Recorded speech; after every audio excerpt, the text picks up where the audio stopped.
सर्दी कितनी पड़ रही है? सर्दी तो काफी पड़ रही है, काफी। चलिए सीधा रुख करते मुख्यमंत्री योगी आदित्यनाथ का, जो इस वक्त पहुंचे हुए हैं और सुभाष चंद्र बोस को, नेताजी सुभाष चंद्र बोस की आज पावन जयंती है। इस अवसर पर मैं प्रदेश सरकार की ओर से और प्रदेश की 25 करोड़ जनता जनार्दन की ओर से नेताजी सुभाष चंद्र बोस को देश के लिए, उनकी सेवाओं के लिए, युवाओं में ऊर्जा भरने के लिए नमन करते हुए विनम्र श्रद्धांजलि अर्पित करता हूं। हम सब जानते हैं कि भारत की आजादी के आंदोलन के दौरान भारत के युवाओं को विदेशी हुकूमत के खिलाफ एकजुट करके लड़ने की एक नई प्रेरणा नेताजी ने दी थी। न केवल भारत में बल्कि भारत के बाहर भी कैसे हमें देश की आजादी की लड़ाई को आगे ले जाना है, एक गजब की रणनीति नेताजी ने उस समय तैयार की थी। आज उसी का परिणाम है कि हम जब भारत के बाहर जाते हैं, बहुत सारी जगहों पर हमें नेताजी से जुड़े हुए वे स्थल देखने को मिलते हैं।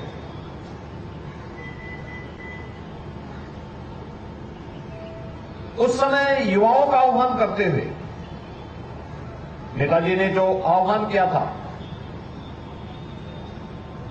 जब देश की आजादी की लड़ाई को प्रखरता के साथ उन्होंने आगे बढ़ाने का कार्य किया और आजाद हिंद फौज का गठन किया, तो उन्होंने भारत के नौजवानों को एक ही आह्वान किया कि तुम मुझे खून दो, मैं तुम्हें आजादी दूंगा। यह देश की आजादी का एक मंत्र बन गया और देश की आजादी का एक मंत्र बन करके लाखों लाख युवा देश की आजादी के लिए अपना सर्वस्व में न्यौछावर करने के लिए तैयार हो गए। न केवल युवा बल्कि हर भारतवासी आजाद हिंद फौज के नेतृत्व में लड़ी जाने वाली इस लड़ाई का हिस्सा बना और न केवल भारत में बल्कि म्यांमार में, सिंगापुर में, दुनिया के तमाम अन्य देशों में उन्होंने इस लड़ाई को बड़ी प्रखरता के साथ बड़े प्रभावी ढंग से आगे बढ़ाने का काम किया। आज यही कारण है कि हर भारतवासी नेताजी सुभाष चंद्र बोस के प्रति बड़ा श्रद्धा और सम्मान का भाव रखता है। यह हमारा सौभाग्य है कि देश के यशस्वी प्रधानमंत्री श्री नरेंद्र मोदी जी ने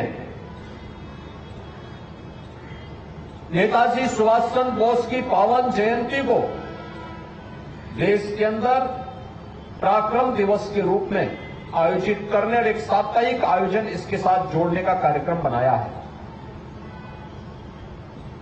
नेताजी भारत के शौर्य और पराक्रम के प्रतीक रहे हैं और उन्होंने भारत के युवाओं को भारत के इस पराक्रम के साथ जोड़ने का काम किया। आज जब हम 127वीं पावन जयंती के अवसर पर नेताजी का स्मरण कर रहे हैं, इस अवसर पर हमारी सुरक्षा की रणनीति क्या होनी चाहिए, आंतरिक हो या बाह्य सुरक्षा, इस स्थितियों में सक्षम भारत हम सबके सामने है। एक नए भारत के रूप में हम भारत को देख रहे हैं, पूरी दुनिया देख रही है। एक वर्ल्ड पावर के रूप में भारत स्थापित हो रहा है। भारत की इस वर्तमान स्थिति को इस पराक्रमी भारत के माध्यम से आगे बढ़ने के प्रेरणा स्रोत नेताजी सुभाष चंद्र बोस हैं। मैं इस अवसर पर एक बार फिर से उनकी स्मृतियों को नमन करते हुए नेताजी को देश के लिए, उनकी सेवाओं के लिए कोटि कोटि नमन करते हुए अपने प्रदेश के सभी युवाओं का आह्वान करूंगा कि मातृभूमि के लिए हम जो भी कर पाएंगे वह कम होगा। और इस दृष्टि से आज की सबसे बड़ी आवश्यकता है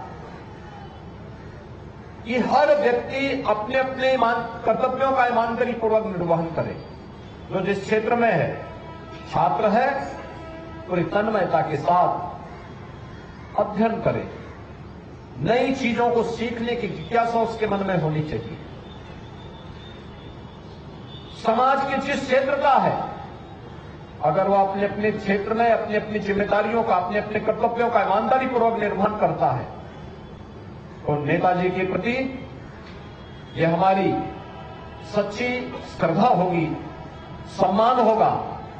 और नेताजी सुभाष चंद्र बोस स्वतंत्र भारत में उस प्रकार की व्यवस्था के सख्त हिमायती थे कि यह होना चाहिए। कर्तव्यों के प्रति आग्रही हम सबको होना पड़ेगा, तभी हम पराक्रमी भारत को दुनिया की सबसे बड़ी ताकत के रूप में स्थापित कर पाएंगे।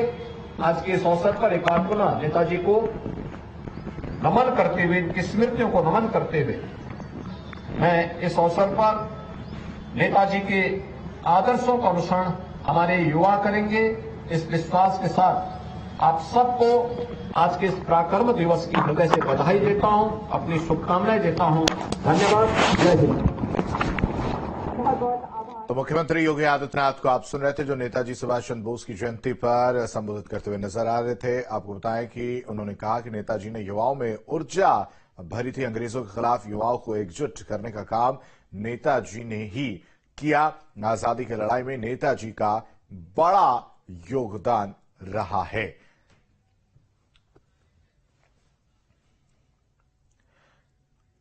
तो सीएम योगी ने नेताजी को श्रद्धांजलि दी है।